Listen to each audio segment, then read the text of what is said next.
السلام علیکم. وی ټایم کم دی او مقابله سخته ده. پرون یو ډیر عجیبه کار وشو. ټول میډیا چینل کم چې زر خرید دي یا په دباو کې دي هغوی یو خبر په شدومت سره چلو چې عمران خان مشروط معافي وغوښته، عمران خان مشروط معافی ته تیار شو، عمران خان د 9 مئی په واقعه باندې معافي غواړي. نو هغه خبر ډیر جعلي خبرې وچلو، خو بیا وروسته د داسې خلکو ټولو مخ چې نو هغه تور شي ځکه چې حقیقت راشي. حقیقت دا و چې عمران خان نه په صحافیانو تپوس وکړو چې د 9 مئی باره کې ستا څه خیال دی او د ډي جي آی ایس پي آر پریس کانفرنس باره کې څه وی. نو هغه ډیر وی د ډي جي آی ایس پي آر سے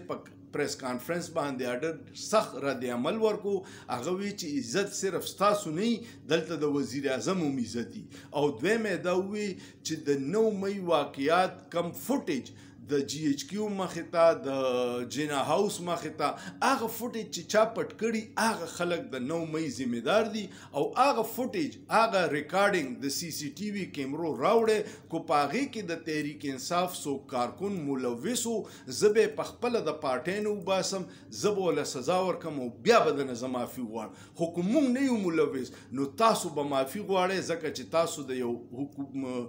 منتخب وزیر اعظم حکومت مات کړی دی او غیر قانوني طور مو د های کورټ نه زه گرفتار کړم. کم گرفتاری چې بیا سپریم کورټ غیر قانوني وکړه چې دا غیر قانوني گرفتار شوی دی. اصل کې مسله څه ده؟ رژیم چینج کې جنرال ریټایرډ باجوا دا سازش کړو د مسلم لیگ نون د خاندان سره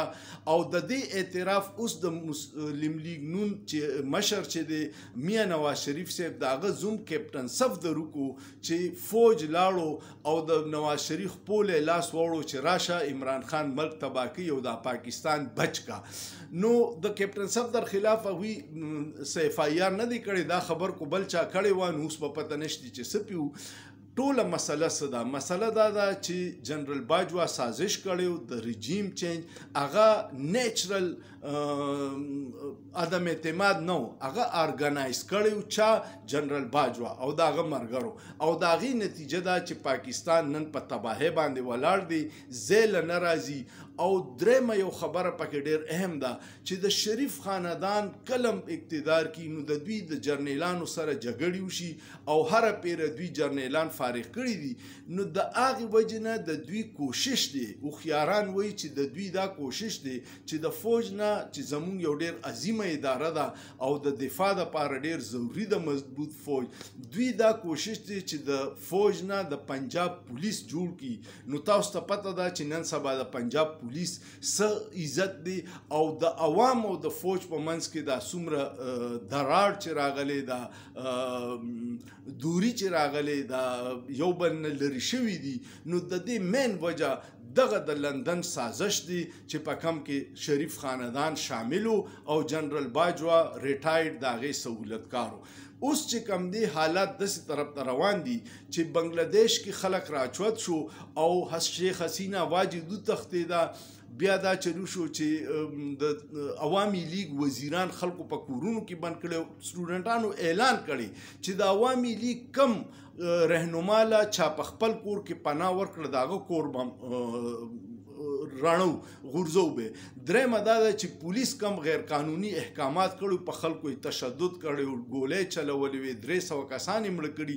د پولیس چیف هغه ورځ پریس کانفرنس وکړو او معافي د قوم نه وغوښته چې موږ ته حکم راغلی او اوس پولیس ټول په هړتال تلي او آرمي ته ډیمانډ کوي چې موږ له تحفظ راکړي ځکه چې موږ خو د حکومت په وینا په خلکو ظلم کړی، اوس خلک موږ وجني. درېمه خبره ده چې د آرمي کم میجر جنرالو ضیاء الحسین هغه د انټیلیجنس چیف او چې د ملک نه تښتېدو نو په ایرپورټ یې ګرفتار کو، 2 ورځې مخکې یې برطرف کړی، بیا تښتېدو پټ په جاز کې جاز رنوی ته هم راغلی خو فوري هغه راټینګ کو او گرفتار کو. هغه باندې الزام څه دی؟ هغه 86 داسې کسان چې کم سرکردو هغه جبري لاپته کړي، هغه به انکاونټرز کول، د عدالت نه بغیر به سزا سناول او سړی به مړ کو لاپته خلکو کې ملوثو د سوشل میډیا کنټرول کولو د خلکو فون ټیپ کې ملوثو نو چې کله بیا دغه حالات راشي نو دا خلک بیا ډیر قابل رحمي عمران خان دا وی چې د 9 مئی څوک ملوث دي هغوی له د سزا ورکړي چې خو شفاف تحقیقات دی وشي او د 9 مئی کې چې کوم فوټیج دی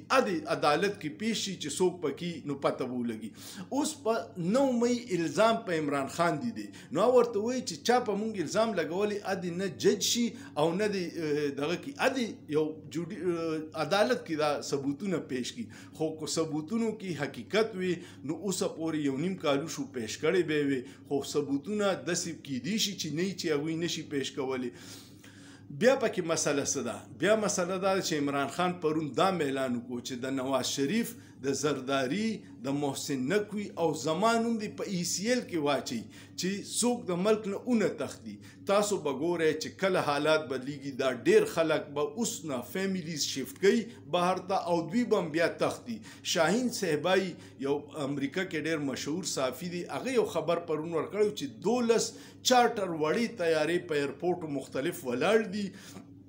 په دې انتظار کې کو حالات خرابېږي نو دا غټ غټ خلک به په هغې کې د ملک نه تختی نو صورتحال دا دی بنګالیانو 2 پیرې ازادي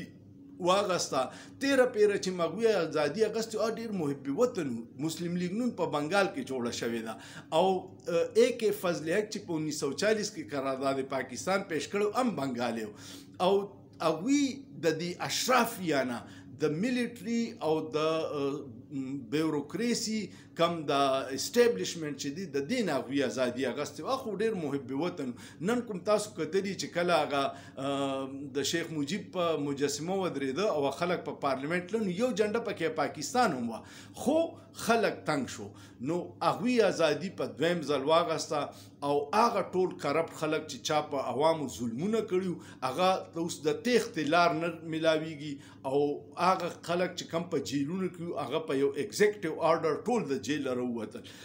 پاکستان د خدای داسې حالات ته نه بوځي دلته کې د پرامن طریقې سره دا هر څه ټیک شي کونې کوچرې عوام راچوت شو د بیلونو نه تنګ دی د مهنګای نه تنګ دی د بېروزګارۍ نه تنګ دی روزانه تاسو د خودکشۍ اعلانونه اورئ نو بیا به د دغې خلکو ډېر بد حلي چا چې په عوامو ظلمونه کړي چې په هر ځای کې دي نو بیا به د هغوی ته د تېښتې لار نه میلاویږي خو الله دې په پاکستان باندې خپل فضل وکړي چې موږ د دې کرپټ ایلیټ اشرافیانه خلاص شو او صحیح عوامي نمایندگان موږ ته ملاو شي چې پاکستان ترقي وکړي او هغوی داسې پالیسیانې جوړ کړي چې د پاکستان په مفاد کې او پاکستان یو ترقي یافته ملک جوړ شي چې کم کې عوام د سکون سره ژوند تېروي